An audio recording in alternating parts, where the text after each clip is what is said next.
नमस्कार शेतकरी बांधवांनो, स्वागत आहे आपल्या किसन राजा यूट्यूब चॅनलमध्ये. तर राज्यामध्ये पावसाचे वातावरण अजूनही कायम आहे. अनेक भागांमध्ये पुढचे 4 ते 5 दिवस पावसाचा अंदाज देण्यात आलेला आहे.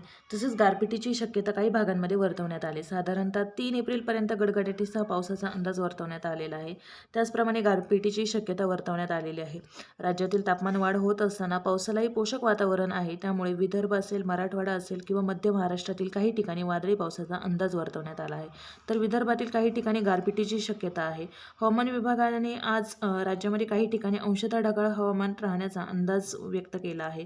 तर उद्या कोल्हापूर असेल, सांगली असेल, सोलापूर असेल, लातूर असेल, नांदेड असेल या ठिकाणी मेघगर्जनेसह वादळी पावसाची शक्यता वर्तवण्यात आली आहे. सोमवारी राज्यामध्ये पावसाचे प्रमाण वाढण्याची शक्यता आहे. सोमवारी नाशिक असेल, पुणे, सातारा, सांगली, कोल्हापूर, सोलापूर, बीड, धाराशिव, हिंगोली, त्याचप्रमाणे नांदेड, परभणी, नागपूर, गडचिरोली, हिंगोली या जिल्ह्यांमध्ये काही ठिकाणी मेघगर्जनेसह वादळी पावसाचा अंदाज व्यक्त करण्यात आला आहे.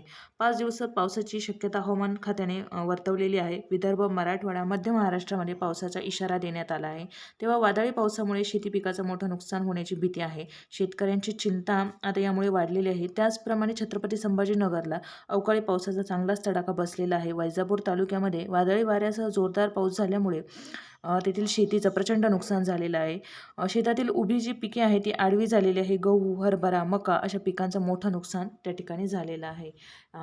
राज्यामध्ये असा अवकाळी पाऊस झाल्यामुळे पिकांचं अतोनात नुकसान या ठिकाणी झालेलं आहे आणि बळीराजा हवालदिल झालेला आहे.